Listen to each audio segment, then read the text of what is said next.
17 करोड़ मुसलमानों में गरीब नहीं है, नौजवान नहीं है, किसान नहीं है। मुसलमानों को एक अछूत बना दिया है। ना कोई सियासी नुमाइंदगी है, ना मुल्क की तरक्की में इनका कोई हिस्सा दिया जा रहा है। इसमें मोदी ने कहा था कि 1 करोड़ स्कॉलरशिप दिए जाएंगे, अब सिर्फ 58 लाख दिए जा रहे हैं।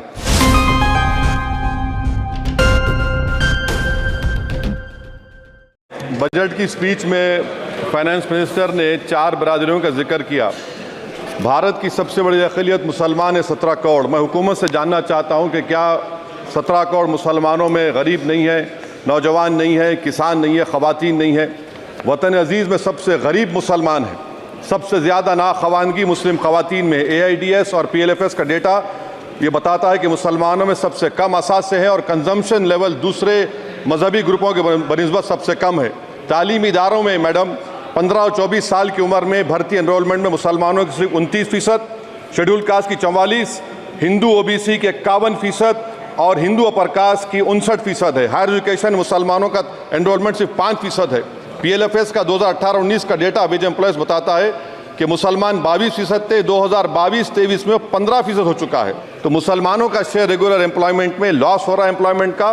मुसलमान नौजवानों का ना रोज़गार मिलता है, ना तालीम के मौक़े, ना हुकूमत उनको कोई तरबियत सहूलत दी जाती है। मैं मोदी हुकूमत को एक मुसलमानों का एक अछूत बना दिया है। ना कोई सियासी नुमाइंदगी है, ना मुल्क की तरक्की में इनका कोई हिस्सा दिया जा रहा है।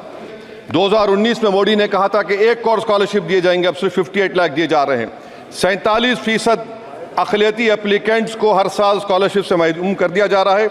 10 साल से मैं कह रहा हूँ कि डिमांड ड्रिवन करो। डिमांड ड्रिवन के लिए सिर्फ 3000 करोड़ की ज़रूरत है, मगर ये हुकूमत सच्चाई को और ईमानदारी से काम नहीं कर रही है। 2007 और 8 से माइनॉरिटी स्कॉलरशिप का नंबर इजाफा नहीं हुआ है।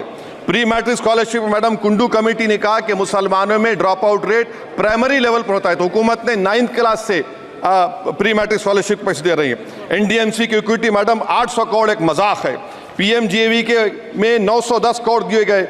सारी दुनिया जानती है कि जहां मुसलमान बसता है गांव में, शहर में, वो अंडर डेवलप एरिया है और आप मजाक करें ऊँट के मुंह में जीरा देकर। हज में 97 करोड़। हज कमेटी एक रिश्वत का मरकज बन चुका है।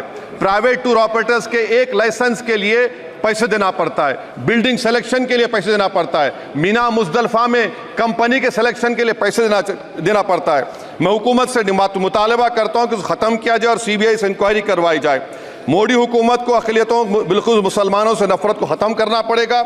मुसलमानों को उनका दस्तूरी हक मिलना चाहिए। आप कैसे विकसित भारत बनाएंगे अगर 17 करोड़ मुसलमान नफरत करेंगे? मैडम, पूरी स्पीच में फाइनेंस मिनिस्टर के बच्चों का जिक्र नहीं है। आज हमारे देश में 66 लाख बच्चे रोज भूखे सोते हैं। 46 मिलियन बच्चे स्टंटेड हैं मेल न्यूट्रिशन की वजह से। 25 मिलियन बच्चे वेस्टेड हैं। मासूम बच्चों की ये बदकिस्मती और बदबख्ती है कि एक शख्स चाय बेचकर वजीर आजम बन गया। 133 करोड़ इंसानों, जिंदगी से बेगानों, सिर्फ हुक्मरानों ने हक तुम्हारा छीना है। खाक ऐसे जीने पर यह भी कोई जीना है। बेशऊर भी तुमको बेशऊर कहते हैं। सोचता हो ये नादान कैसे हवा में रहते हैं। 133 करोड़ इंसानों, कब तक ये खामोशी? चलते फिरते जिंदानों, गरीब ख़वातीन, नौजवानों, किसानों से रोने की सदाएं आती हैं। जब शबाब पर आकर खेत लहलाता है, किसके नैन रोते हैं, कौन मुस्कुराता है? काश तुम भी समझो, काश तुम भी जानो किस कदर भयानक है जुल्म का ये ढब। देखो रख्स से आतिश व आहन देखते ही जाओगे, होश में ना आओगे। और अनएम्प्लॉयमेंट पर अभी बोला गया नौकरियां दे रहे हैं, तो शायर ने इनके बारे में अच्छा कहा कि फूल शाखों पर खिलने लगे तुम कहो, जाम जिंदों को मिलने लगे तुम कहो, चाक सीनों के सिलने लगे तुम कहो। इस खुली झूठ को, जहन की लूट को मैं नहीं मानता, मैं नहीं जानता। शुक्रिया मैडम।